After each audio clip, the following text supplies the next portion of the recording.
Bonjour, vous allez bien? Je sais que ça fait longtemps.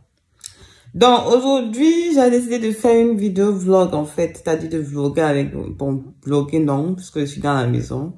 Mais j'ai décidé de relancer les vidéos. Non, je sais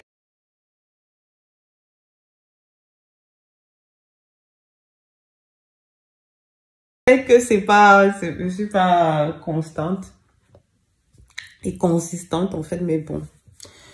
Juste que je m'étais déplacée. Bon, là, il est 7 h du matin, je dois me lever du lit et je dois chercher ce que je vais manger et je dois faire une vidéo complète en fait. Donc, on va se lever. On va se faire une petite douche vite fait. Et puis, c'est lancé. À tout de suite.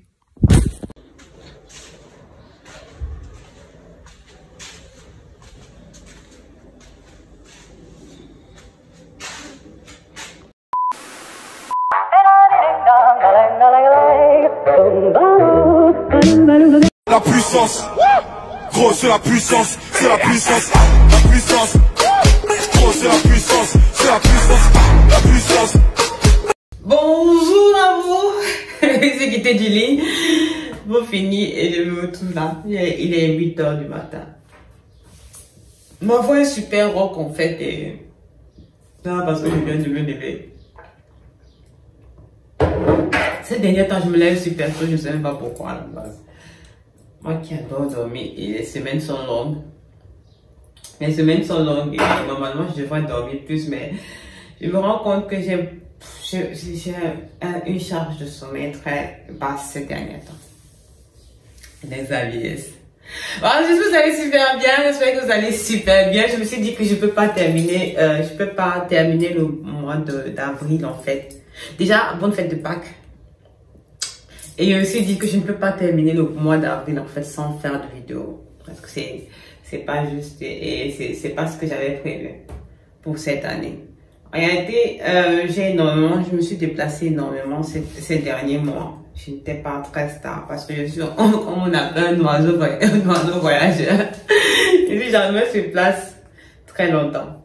Donc, j'ai dû me déplacer, ce motif pour lequel j'ai disparu pendant une si longue période. Genre depuis, je pense que la dernière vidéo que j'ai faite, c'était en décembre. C'était en décembre. Avant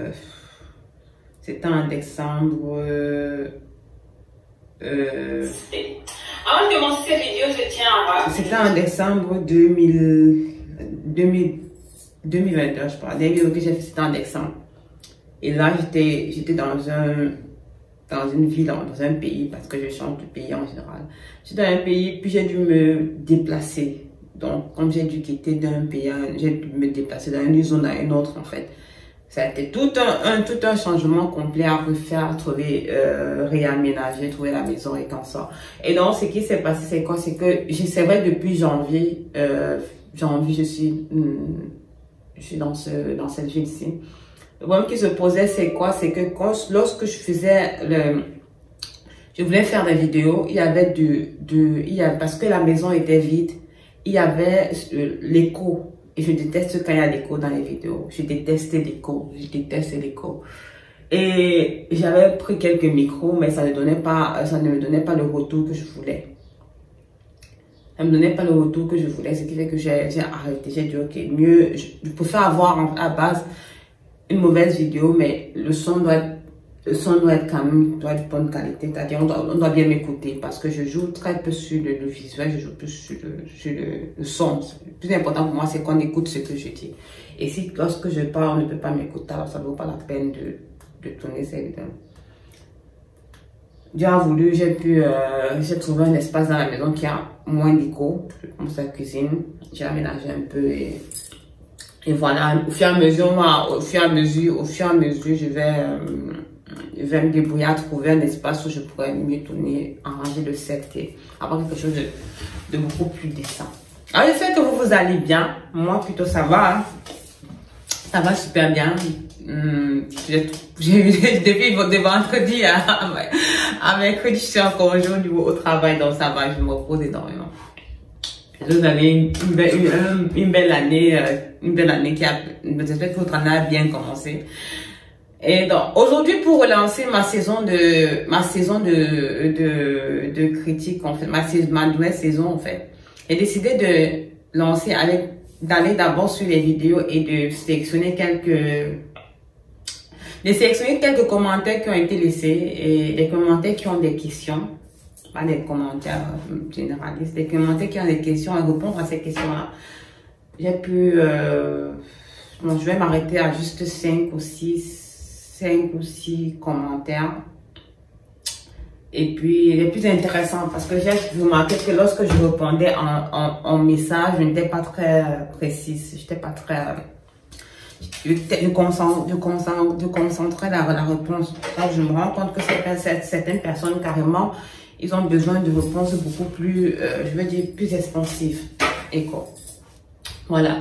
Donc, je vais aller sur la première vidéo. C'était la vidéo où j'ai fait les scènes de sexe dans le cinéma camerounais. J'ai recensé les scènes de sexe dans le cinéma camerounais. Qui a eu pas mal de vues. Je ne m'attendais pas à ce que les gens regardent autant cette vidéo. Mais bon.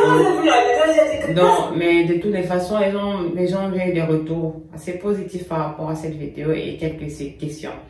La première question m'arrive de Boudjoya. Bonjour à toi, Boudjoya. Merci de t'inquiéter parce que tu es une des personnes qui m'a écrit en messagerie pour me demander si j'allais bien. Si j'allais bien. Oui, je vais super bien. Comme je t'ai expliqué, je n'étais pas sur place. J'ai déménagé, j'ai réaménagé. Et j'avais mon déco. Donc voilà, je suis de retour. Je ne sais pas pour combien de temps, mais je suis de retour. Non, je vais essayer d'être plus constant. Je vais essayer. Bon, la première question, c'est, il dit, une remarque que moi aussi j'ai faite et me suis posé la question, c'est de comment susciter le désir sur le téléspectateur. Le plus important n'est pas de chercher à susciter le désir sur le téléspectateur, mais c'est de savoir quelle émotion, parce que le désir n'est pas une émotion, le désir est une sensation. Alors, l'émotion, tu dois d'abord déjà savoir désir produit en fait. Le désir n'est pas une émotion. Le plus important, c'est de savoir, c'est de se poser la question, quelle est l'émotion que tu voudrais que le téléspectateur ait, celui qui voit ton film ait en fait. La question que je dois te poser, c'est qu'est-ce qu'il doit ressentir, comment il doit se projeter dans l'action en fait, lorsque tu fais une scène de sexe. Le plus important n'est pas le désir. Le désir, va déjà au niveau actif de l'émotion. Mais tu dois plus te poser quelle est l'émotion des spectateurs doivent avoir. C'est la première question. La deuxième, même pas la première, c'est la deuxième question. La deuxième question que tu dois te poser. La première question que tu dois te poser, c'est de savoir, est-ce que c'est important? Est-ce que ce film doit avoir une scène de sexe ou pas? Est-ce que c'est nécessaire à ce film soit intégré une scène de sexe? Est-ce que ça match la vision que j'ai de ce film en fait? Ça, c'est la première question que tu dois te poser. Est-ce que il est nécessaire d'avoir une scène de sexe dans ce film? C'est pas dans tous les films que tu vas avoir une scène de sexe.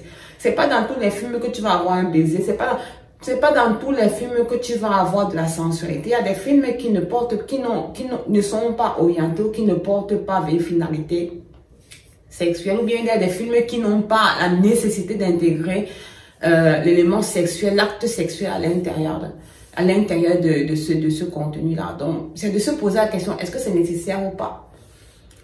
Après, tu te poses la question, quelle est l'émotion que le téléspectateur doit avoir? Et puis la troisième question, quel est le rendu qui pourrait renvoyer à cette émotion-là?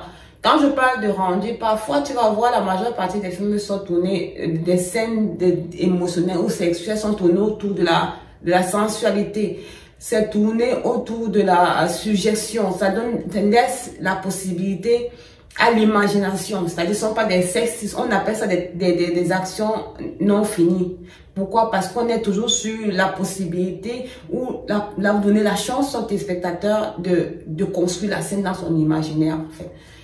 Et parfois la scène, c'est même pas la scène sexuelle, la scène émotionnelle aussi parfois se construit au niveau est conçue sous une forme de récompense donnée à l'acteur, c'est-à-dire à la fin du film, c'est là où les deux, l'acteur et l'actrice en fait, l'acteur principal en fait embrasse l'actrice. Donc, ça dépend du constructif autour du film, en fait, de la vision que tu as du film. Mais comme je disais, le plus important, c'est de se poser la question de savoir, est-ce que c'est nécessaire que j'intègre une scène de sexe dans ce film-là?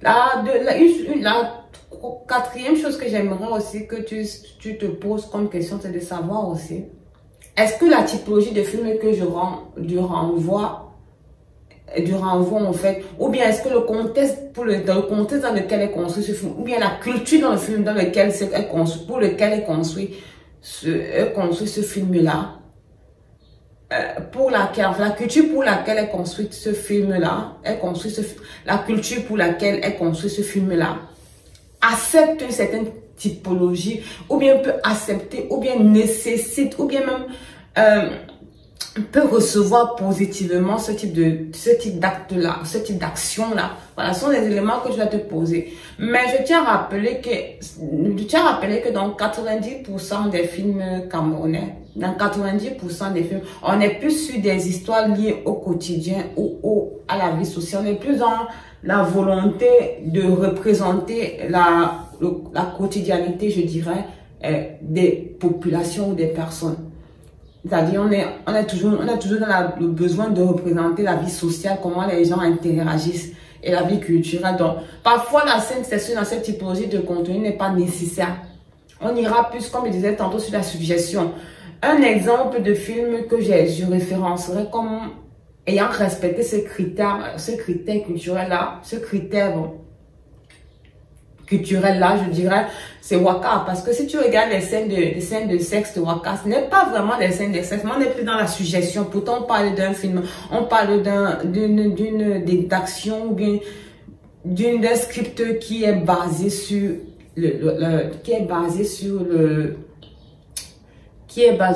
en réalité sur la sexualité, qui est basé sur la vie de prostituée. Mais on s'attendra à voir des scènes de sexe à tout casser parce que justement on parle là de la prostitution. Non, c'est vraiment flouté, c'est vraiment travaillé. Il y a des scènes qui sont tellement bien travaillées que vraiment il te donne, le cameraman ou bien seulement l'histoire te donne la possibilité de rester, de vivre en rien. Comme le monsieur, comme ça, l'action s'est en train de se passer, c'est sûrement que, voilà. Donc ça te donne la place à l'imagination. Donc, c'est tout ça en fait. Ce n'est pas juste se dire comment c'est le désir, c'est d'abord l'émotion. Alors, il pose, et la deuxième question qu'il pose, c'est comment écrire un film, et filmer une scène de sexe tout en respectant nos mœurs. Comment écrire et filmer une scène de sexe tout en respectant nos mœurs?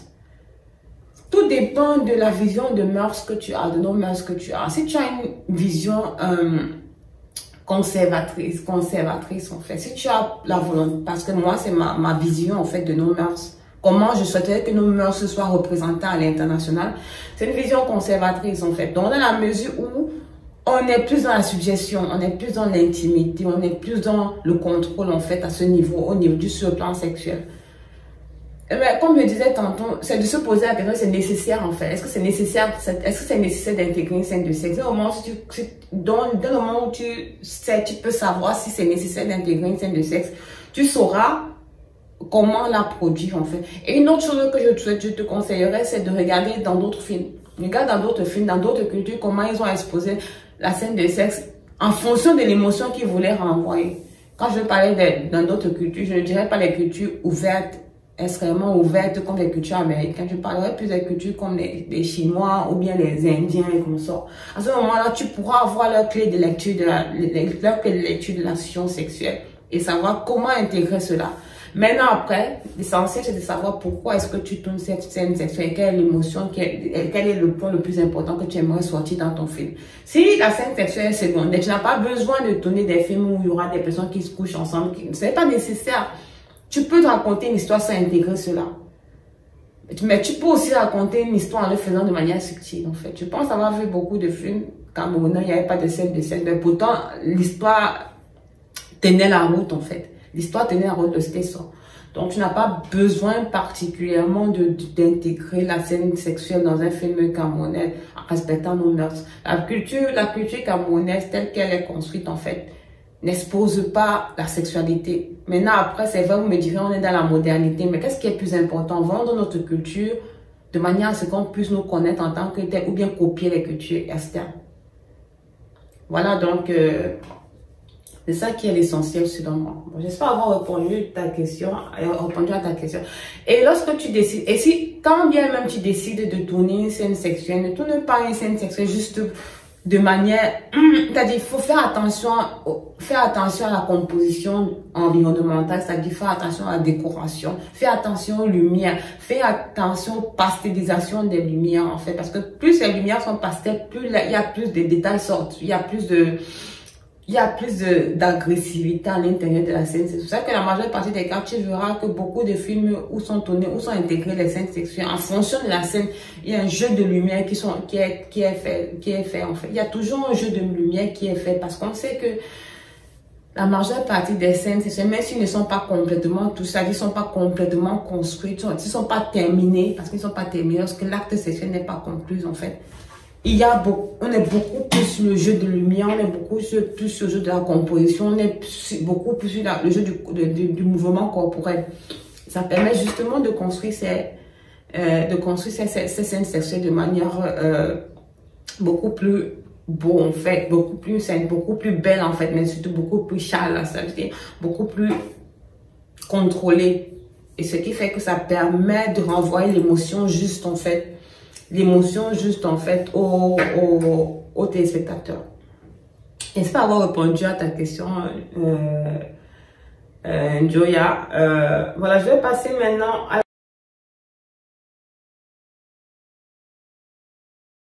Avant Françoise Elon, en fait, avant tous les cinéastes qu'on a aujourd'hui, avant tous les producteurs qu'on a aujourd'hui, il y avait ce qu'on appelle les pères du cinéma camerounais. Et l'un d'eux, c'est Jean-Pierre Bekolo.